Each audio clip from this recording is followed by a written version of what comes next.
Assalamualaikum warahmatullahi wabarakatuh.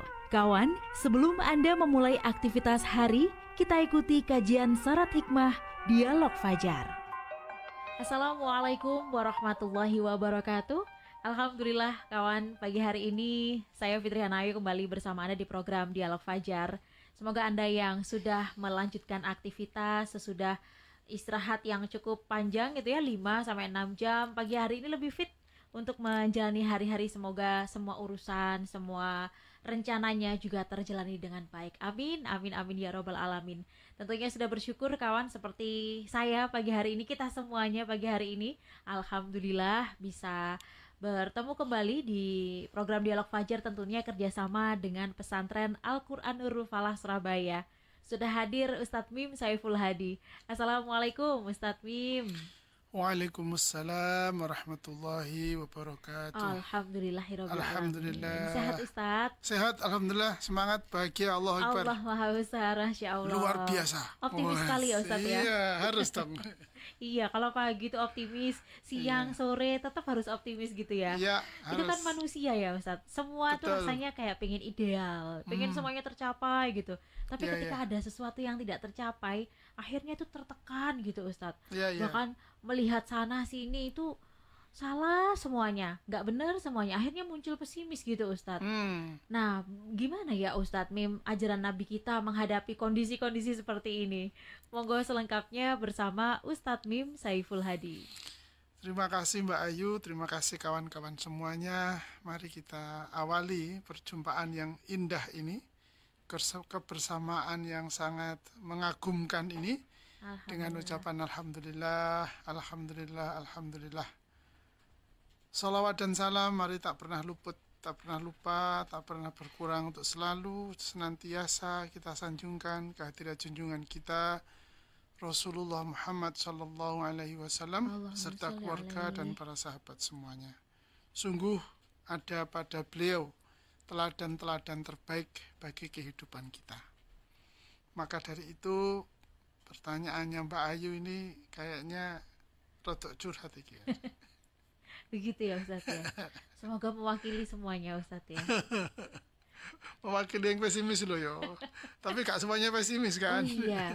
Atau pernah ada gitu loh Pernah Ustadz. ada, betul. Ada yang pernah atau sedang ya. Iya, namanya juga hidup ya Ustadz ya. Oh, Masya Betul Allah. bos. Iya, iya. Ya. Baik, Nabi juga, kita belajar pada Nabi aja ya. Iya, betul, Semoga belajar bersama pada pagi hari ini akan menguatkan kita, mengokohkan kita ya. Rasulullah Muhammad SAW bersabda, Allahumma sholli. Al-mu'minul qawiyyu khairun wa habbu ilallahi minal mu'minin ad-dha'if. Wa fi kulli khairun akhris ala ma yanfa'uka. Wasta'in billahi wa la ta'jiz. Wa in asabaka syai'un fala taqul law anna fa'altu kadha wa kadha.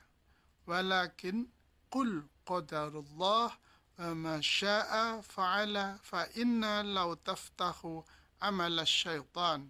Rawahu Muslim wa Ibnu Majah wa Ahmad. Artinya Rasulullah Muhammad SAW bersabda, mukmin yang kuat lebih baik dan lebih Allah cintai daripada mukmin yang lemah.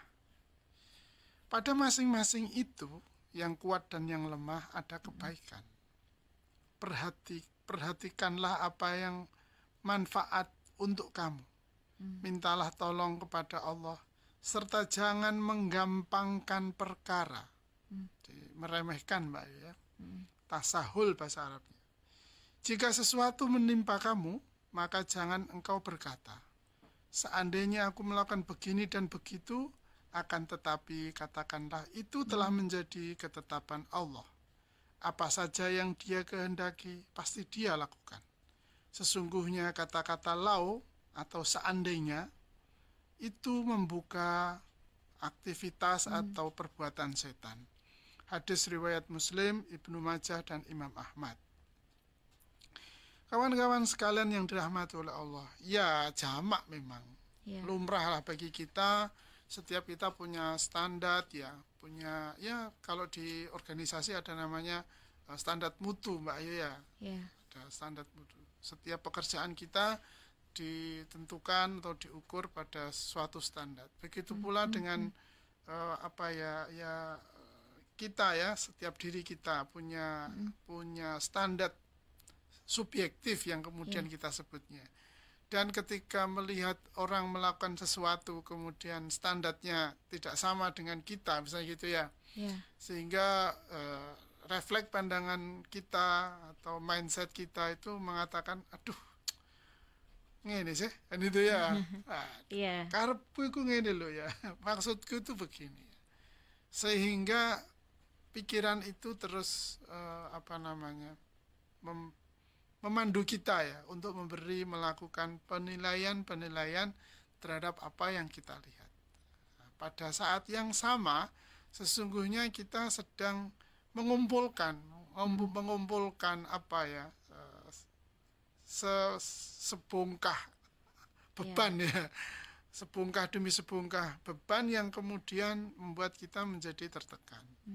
Nah, ketika kita tertekan dan tekanan itu banyak, maka kita tanpa terasa pergeserannya sedikit demi sedikit menjadikan pandangan kita kepada orang lain itu diliputi kekurangan, ketidakpuasan dan ketidaksempurnaan. Negatif aja. Nah, akhirnya begitu ya. Kok nggak bisa-bisa sih kan itu ya. Iya. Nah, maka dari itu kalau kita belajar dari apa yang tadi Rasulullah ajarkan kepada kita, bahwa tentu semua kita lah, segala sesuatu yang kita bahas, segala sesuatu yang kita lakukan, bahkan segala sesuatu yang kita rasakan itu, mari jangan pernah meninggalkan apa yang disebut dengan iman. Kita semua mulailah dari iman. Kan tadi pesannya Nabi kan orang yang beriman, itu ya. Orang beriman yang kuat itu ya, itu lebih disukai oleh Allah ketimbang orang yang beriman tapi lemahan itu ya. Kuat ini konteksnya pasti luas, tidak hanya dalam arti fisik ya, tapi kuat juga secara mental, kuat secara keilmuan itu ya, sehingga memungkinkan orang melakukan yang terbaik, kan itu Mbak Ayu ya. Betul. Jadi ini komponennya kan itu, iman dan kemudian kekuatan. Ada kekuatan fisik, kekuatan mental, kekuatan ilmu, kekuatan pemikiran. Nah, itu jika bersatu untuk memandu setiap perbuatan kita, maka akan sampai pada sesuatu level atau satu tingkatan yang terbaik. Sehingga dengan itu Allah lebih menyukai. Paling sederhana kita sholat lah. Kita sholat. Sholat kalau kita dalam keadaan sehat, itu Mbak Ayu ya. Kemudian pemahaman kaifiyah tentang sholat kita ini baik. Itu ilmunya. Kemudian pada saat kita melaksanakan batin kita, perasaan kita, hati kita itu juga dalam kondisi baik, sehingga antara perbuatan, ucapan, pemahaman dan gerak hati itu menyatu. Wah, itu kan pasti sholatnya yang terbaik. Nah, kan itu. Itu contoh ya. Dan sholat bisa kita ganti dengan aneka ragam amalia yang kita kerjakan. Maka dari itu sekali lagi, jika orang beriman yang kuat itu lebih dicintai oleh Allah ketimbang orang yang lemah. Kan kalau lemah, sakit dia, kemudian pemahamannya kurang, tidak khusyuk atau tidak konsentrasi, sholatnya kan tidak pernah mencapai level yang terbaik. Nah, tentu terbaik itu dengan norma atau standar yang sudah ditentukan oleh syariat kita, ini khususnya sholat misalnya. Nah, oleh karena itu kawan-kawan sekalian yang dirahmati oleh Allah, maka untuk sampai pada kita tidak mudah pesimis, nah, kemudian begitu ya, maka modalitas yang pertama atau modalnya yang pertama adalah keimanan kita dan kekuatan kita. Kemudian berikutnya adalah karena kita menghadapi kekurangan, ya, kelemahan, kelengahan dan sebagainya, maka langkah berikutnya adalah dan mintalah tolong kepada Allah. Mintalah tolong kepada Allah. Nah, kalau sudah minta tolong kepada Allah, ini langkah berikutnya Rasulullah memberikan petunjuk, dan jangan menggampangkan. Loh ini kan yang penyakitnya kan dok gini Mbak. Iya betul. Penyakitnya itu di sini. Halah. Lah biasanya ngono ya, gitu kan ya. Halah. Mesti kan itu ya. Kenapa itu selalu menghantui dan selalu muncul ya Ustaz? Ternyata itu sudah dicontohkan Rasul ya. Diwanti-wanti sama Rasulullah kan. Jangan tasahul, jangan menggampangkan, jangan meremehkan ya. Semuanya harus diperlakukan, semuanya harus dikerjakan, semuanya harus dianggap serius.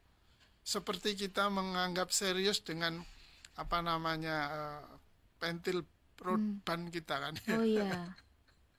Meskipun kecil kalau nggak ada dia ya bannya nggak jalan kan. Iya. Terus masih bagus apapun kendaraan yang kita naiki, tapi kalau kemudian apa namanya apa istilahnya itu ya tadi itu pentilnya itu anginnya itu habis kan ya sudah selesai kan, selesai. Sehingga kan tidak boleh ada satu bagian pun di dalam apa kendaraan kita remehkan. Sama juga dengan apa yang kita lakukan dalam kehidupan kita. Tidak ada satu perkara dalam kehidupan kita ini yang layak untuk kita rendahkan, kita remehkan, kita gampangkan, dianggap tidak ada apa namanya dampaknya, tidak ada kontribusinya gitu. Kamu cuma tukang sapu aja, misalnya begitu ya. Naudzubillah min dzalik. Begitu seterusnya. Jadi sikap menggampangkan itulah yang sesungguhnya akan menimbulkan apa perasaan atau hasil pekerjaan ya malah ya. Hasil pekerjaan yang tidak sebagaimana diharapkan di awal tadi. Bahwa sebuah amaliyah itu kalau mau yang terbaik dan dicintai oleh Allah harus dilakukan dengan penuh keimanan dan kekuatan. Itu tidak akan bisa kita lakukan jika kita menggampangkan, walaupun sekali lagi loh ya, kita sudah punya ilmunya yang mumpuni gitu ya, kita punya skill atau keterampilan yang baik, tapi begitu dia menggampangkan, meremehkan, maka akan ada saja hal yang menjadikan tidak optimal apa yang kita kerjakan itu, sehingga akan memunculkan kesan, waduh kok ngene tok rek kan itu ya, sehingga standar yang kita buat, mutu yang sudah kita tetapkan itu tidak bisa kita jangkau. Nah, ini penyakit Mbak Ayu, menggampangkan ini penyakit ya. Biasanya gitu, ini loh, tahun lalu kan juga gini. Gini aja loh sudah bisa. Nah, itu namanya menggampangkan. Tapi kalau nggak ada yang kayak gitu tuh dibilang gini, on kok serius men gitu Ustaz. Padahal semuanya harus serius ya Ustaz. Ya, semua harus serius ya. Cuma serius itu aja metenteng curang gitu maksudnya ya. Beda. Iya, maksudnya tidak meremehkan tadi ya. Betul, serius berarti tidak boleh meremehkan. Begitu kita meremehkan, sekali lagi, sekalipun dia punya ilmunya, sekalipun level keterampilannya sudah international certificate misalnya gitu ya, A lagi poinnya, A plus bahkan. ISO. Misalnya loh ya. Tapi begitu dia menggampangkan, tak ada guna itu semua. Itu maka menimbulkan ketidakbaikan kan. Itu yang penting untuk kita pahami dan kita kerjakan. Yaitu sekali lagi kawan-kawan yang dirahmati oleh Allah, jangan pernah sedikit pun kita ini menggampangkan, meremehkan, menganggap tidak berguna. Ini sangat penting ya. Peringatannya kan gampang, kita terpeleset di jalan kan karena hanya karena apa namanya kulit pisang yang kita buang sembarangan kan. Kita bisa jatuh tersungkur karena menginjak kerikil yang sangat kecil kan. Itu contoh-contoh yang saya rasa dalam kehidupan kita sudah banyak diberikan pelajaran. Maka dari itu kawan-kawan sekalian rahmatullah Allah, yang ketiga ini petunjuknya Nabi adalah jangan menggampangkan perkara. Harus benar-benar serius dalam melihat setiap perbuatan yang kita kerjakan atau setiap gejala yang kita lihat, kita saksikan. Begitu kita menggampangkan, maka akan menurunkan konsentrasi, ya kan? Akan melemahkan motivasi, bahkan akan membelokkan apa namanya tujuan ya, akan membelokkan tujuan. Loh, kok sampai sini ternyata? Loh, setelah tersesat itu baru sadar, loh, kok gini sih? Kan itu ya. Nah, kalau sudah di situ, waduh, pesimisme akan menghantui dia. Aduh, gak iso aku tiba. Kan itu ya. Ini belum selesai, Mbak. Ini diteruskan Iya, atau Ustaz. ganti hari nih? Ganti hari, Ustaz. Kalau diteruskan nanti sampai duhur, Ustaz. Masih penasaran juga karena kan kita Iya. itu memang tidak meremehkan, tapi ada orang ini POV yang lain, ada Iya, orang iya. yang kok rasanya meremehkan gitu loh, Ustaz. Semoga kita besok dipertemukan kembali ya, Ustaz, ya, untuk Amin, amin, memperdalam amin. perilaku-perilaku yang seperti ini supaya kita tidak terjerumus atau tetap jadi hamba Allah gitu ya, Ustadz ya. Betul. Yang Kita- bisa melakukan yang terbaik ya. Masya Allah, betul. Terima kasih ya Ustadz Mim. Sama-sama Mbak Ayu. Waktu yang singkat semoga bermanfaat juga. Amin, Kita amin. tutup ya dengan Rabbal. doa kafaratul majelis. Subhanakallahumma Subhanakallahumma wa bihamdika nasyhadu an la ilaha illa anta nastaghfiruka wa natubu ilaik. Saya Fitriana Ayu dan juga Ustadz Mim Saiful Hadi pamit. Wassalamualaikum warahmatullahi wabarakatuh. Waalaikumsalam warahmatullahi. Program Dialog Fajar yang baru Anda simak kerjasama Suara Surabaya dan Pesantren Al-Quran Nurul Falah Surabaya, lembaga dakwah yang amanah, profesional, dan berbasis Al-Quran. Pesantren Al-Quran Nurul Falah mencetak guru dan hafidz Al-Quran metode tilawati. Informasi dan berikan donasi terbaik hubungi 0822 2759 9920 atau www.nurulfalah.or.id.